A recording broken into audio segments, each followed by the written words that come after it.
In this video, we'll discuss and elaborate the essential event handling concepts that are supported by React and also elaborate how they can be implemented or used with React applications. Now, for any GUI-based application, events play a very important role, as events is one of the mechanisms through which a user can specify which functionality of the application they want to execute. Our web browser contains DOM, or Document Object Model, and each object of DOM may subscribe to certain events. And apart from this, there are certain other events like mouse events, keyboard events, and various others that are applied on different form control.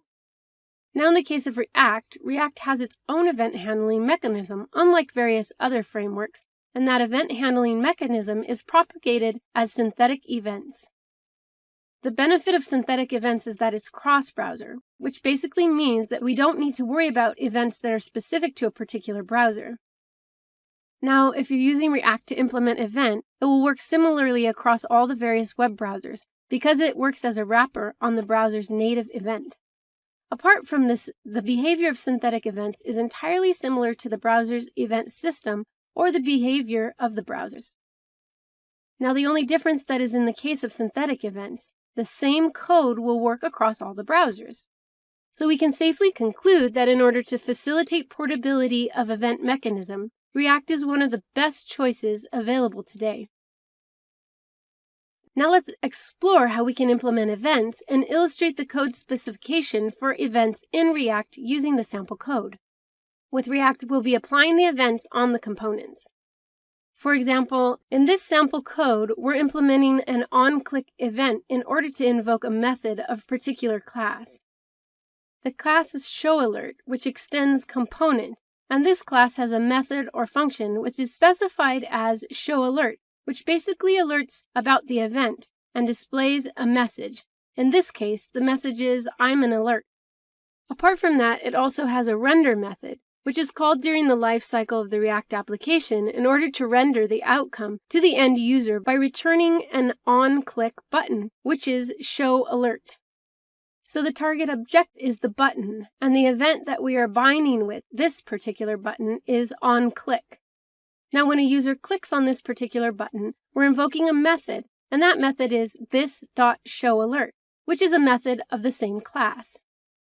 Then finally, we're using export default showAlert to ensure that we're able to use this particular event class wherever we want. Now, whenever we want to implement an event, we have to ensure that we're using the right attribute from the browser object model and bind that particular attribute, like onClick, to the particular method that can be called in React.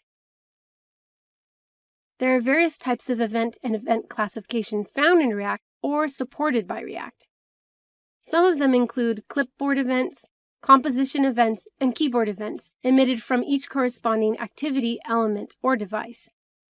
Whenever we want to manage our application using Focus, there are Focus events. When we want to work with form-based elements, there are form-based events that we can implement.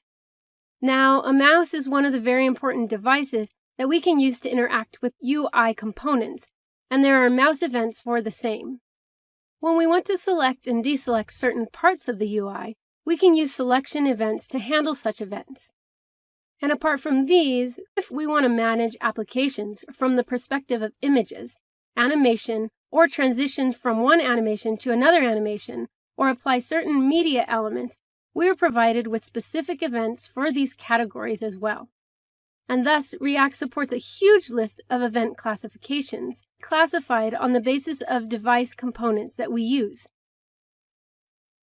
Now, let's explore the anatomy of an event. Every event will have a name along with the associated event properties, or simply put, every event should consist of a name and their associated properties or characteristics. For example, there are various events that are associated with a mouse event. Each of the mouse events will have a name and certain properties associated with them. A few of such mouse event names include onClick, onContext menu, onMouse enter, and onMouse leave. Apart from these, there are various other mouse events that are supported by React, and each of these mouse events has their own properties. Some of these event properties include the likes of Boolean alt key, which is for alternate keys, number buttons signifying the number of buttons, number clients, indicating the mouse pointer is currently pointing at the x-axis followed by the Boolean meta key. Now, even if we want to apply events, we need to identify the event names and specific event properties that we want to utilize so we can provide interactive user interface behavior to our React applications.